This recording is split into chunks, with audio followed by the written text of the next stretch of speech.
अध्यक्ष महोदय, राज्यपाल महोदय ने अपने अभिभाषण में शहीदों का जिक्र किया, शहीदों के विचारों को आत्मसात करने का जिक्र किया, लेकिन मैं कहना चाहता हूं कि शहीदों के उन्हें माला चढ़ाना, उनके विचारों को आत्मसात करने से कहीं ज्यादा जरूरी है शहीदों को सम्मान देना। मैं एक झारखंड, चूंकि माननीय मुख्यमंत्री भी झारखंड आंदोलनकारी के सुपुत्र, आज वो मुख्यमंत्री हैं, मैं भी एक झारखंड आंदोलनकारी का बेटा हूं, आज मैं विधायक के रूप में आपके बीच हूं, लेकिन आज असंख्य झारखंड आंदोलनकारी के परिवार है जो आज छत विक्षत हो चुका है। इसलिए मैं चाहता हूं जिस प्रकार एसटी आरक्षण, ओबीसी आरक्षण और एससी आरक्षण, ईडब्ल्यूएस आरक्षण के साथ झारखंड आंदोलन की लड़ाई लड़ने वाले आंदोलनकारियों के परिवार को, आश्रितों को 5% आरक्षण की व्यवस्था की जाए, ये मैं सदन से मांग करता हूं। अध्यक्ष महोदय। सदस्य जयराम जी बोलिए, बोलिए आप बोलिए। धन्यवाद अध्यक्ष महोदय।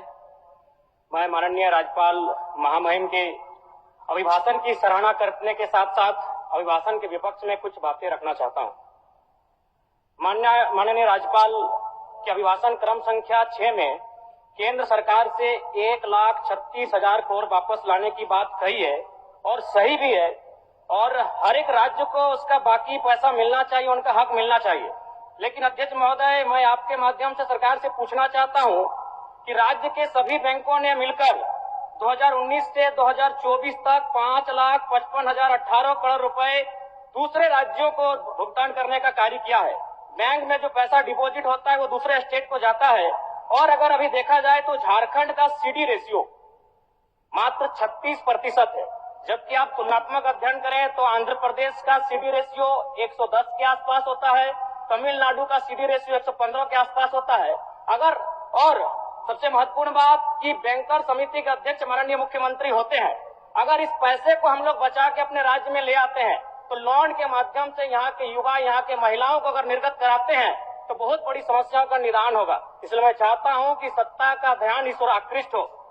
मैं आगे अध्यक्ष महोदय, राज्यपाल महोदय ने अपने अभिभाषण में शहीदों का जिक्र किया, शहीदों के विचारों को आत्मसात करने का जिक्र किया, लेकिन मैं कहना चाहता हूं कि शहीदों के उन्हें माला चढ़ाना, उनके विचारों को आत्मसात करने से कहीं ज्यादा जरूरी है शहीदों को सम्मान देना।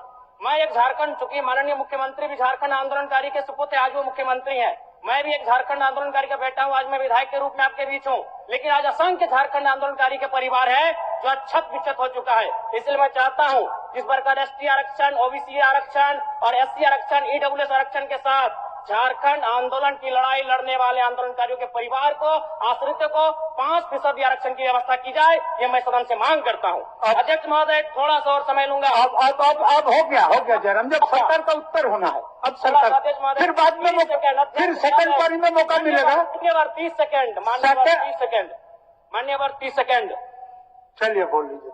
राज्यपाल महोदय के अभिभाषण में इको टूरिज्म डेवलपमेंट कॉर्पोरेशन निर्माण की बात कही है, जो कि सराहनीय है, और मैं चाहता हूं मेरे क्षेत्र में एक पारासात में पुत्रीगढ़ी आता है और डेलिया डैम आता है, उनका उस दिशा में भी डेवलपमेंट करने की दिशा में आगे बढ़ा जाए। और सबसे महत्वपूर्ण बात जो झारखंड के नाम में छुपा है, झाड़ और खंड, झाड़ यानी जंगल, खंड यानी जमीन भूभाग, एक बहुत बढ़िया संबोधन अभिभाषण रहा महोदय, जिसमें उन्होंने जीएम लैंड की जो रसीद 2017 में रोकी गई थी उसकी रसीद पुनः काटी जाएगी। लेकिन मैं साथ ही साथ यह भी चाहता हूं, क्योंकि झारखंड में जितने भी उद्योग स्थापित हैं, चाहे वो रांची का एचईसी हो, दिल्ली का हिंडाल्को हो, सरकार का उत्तर माननीय मुख्यमंत्री, यदि 20-25 वर्षों के बाद उन उद्योगों की जमीन खाली पड़ी है, माननीय मुख्यमंत्री को वापस कराई जाए, मैं आपसे ये मांग करता हूँ। धन्यवाद।